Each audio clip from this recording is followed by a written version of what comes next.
Televizorlarga universal pult ruchnoy tushirishni o'rganamiz, sozlashni. Ya'ni o'tgan safar avtomatik sit bilan, faqat sit bilan topiladiganini ko'rsatdim. Oldingi chiqishimda ruchnoy ham kerak bo'ladi. Mana modeli bu. Modelda ham xili ko'p aslida. Bu xili tushmasa boshqa xili bilan tushirsa ham bo'ladi. Keyin batareykasini olmas kerak. Mana nastroyka qilindi-ku televizorga, misol set bilan, set power bilan yoki nastroyka qilingandan keyin batareykasini oladigan bo'lsa, yana xotirasini yo'qotadi. O'tvorlaydigan bo'lsa, mana shunday bir kontak olmay qolsa, xotirasini yo'qotadi. Buni mana bunaqa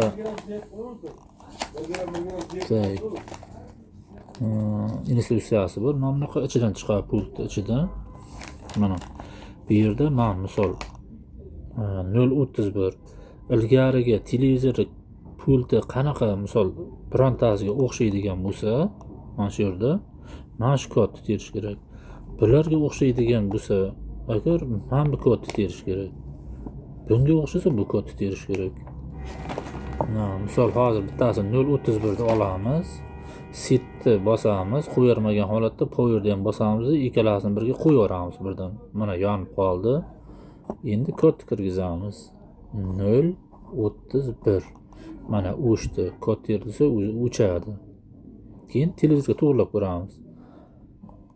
O'tkazib, qaytarib, dosh ko'tarib tushirib, kombinatsiyalar tekshirib ko'ramiz. Tushadigan bo'lsa tushadi, bo'lmasa dalshi yana davom etamizda. Yana kod qaraymiz. Misol 0.19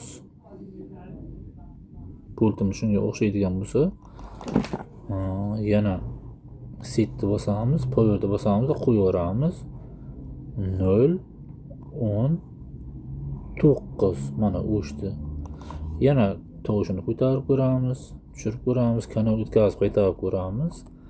Xuddi shunday tushmasa, davom etib ketaveramiz. Qaysidir birov tushadi, bu yerda kodlar ko'p. Mana bunda ham bo'lmasa, boshqa universal pult topish kerak. Ularni ham ko'rish kerak. Unda ham bo'lmasa, bironta masterga murojaat qilsa bo'ladi.